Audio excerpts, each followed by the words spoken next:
আজ নেতা তিনজনের অনুষ্ঠানে নাচের তালে মুখ্যমন্ত্রী মমতা বন্দ্যোপাধ্যায়।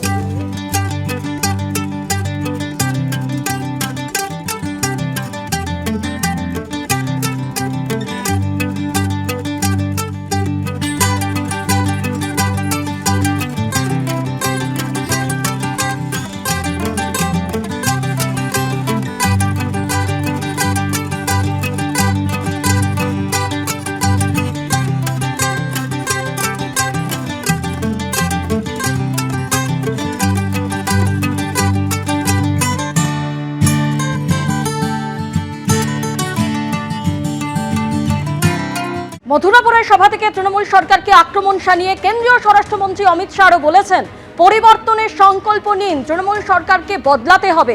শুধু মুখ্যমন্ত্রী বদল নয়, অনুপ্রবেশ মুক্ত বাংলা গড়ার লক্ষ্য। আর অন্যদিকে অভিষেক বন্দ্যোপাধ্যায় পাল্টা কটাক্ষ করে তিনি বলছেন, যখন রথ যাবে তখন হাতে করে সন্দেশ মিষ্টি রেখে দেবেন। আমরা রথের তাৎপর্য জানি, আবার উল্টো রথের তাৎপর্যও জানি।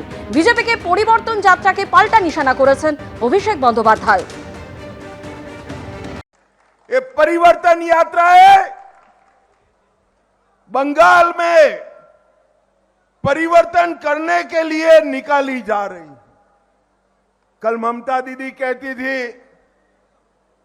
कि ये तो सत्ता प्राप्त करने की यात्रा है।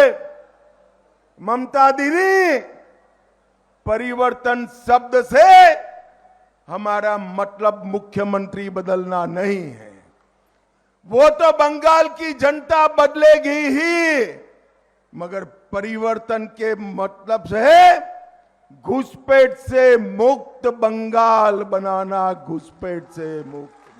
परिवर्तन यात्रा से मतलब है भ्रष्टाचार से मुक्त बंगाल बनाना। मुझे बताओ युवाओं, नौकरियों में भ्रष्टाचार ये भाईपो कर रहा है, बंद करना चाहिए या नहीं करना चाहिए? तो ये परिवर्तन का मतलब है ये सारी चीजों को बदलकर ये भ्रष्ट तृणमूल कांग्रेस की सरकार हटाकर कमल फूल की भारतीय जनता पार्टी की सरकार बनाना। যখন রথ যাবে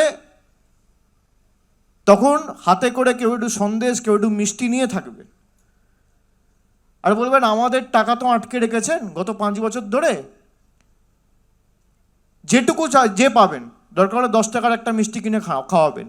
নিজেদেরকে ভগবান ভাবছে, আর বলবেন যে রথগুলো করে এসছেন সেটা সযত্নে রাখবেন। তার কারণ আমরা যেমন রথের প্রথা বা রথের তাৎপর্য জানি, আমরা উল্টো রথের তাৎপর্য এবং প্রথাটাও মেনে চলি। উল্টো রথে করে আবার কাউকে গুজরাটে, আর কাউকে মধ্যপ্রদেশে, আর কাউকে দিল্লিতে, আর কাউকে রাজস্থানে ফিরে যেতে হবে। বিরোধী দলে থেকে রথে চড়ছে, তাহলে যদি ক্ষমতায় থাকতো এরা কিসে চড়তো? কিসে চড়তো?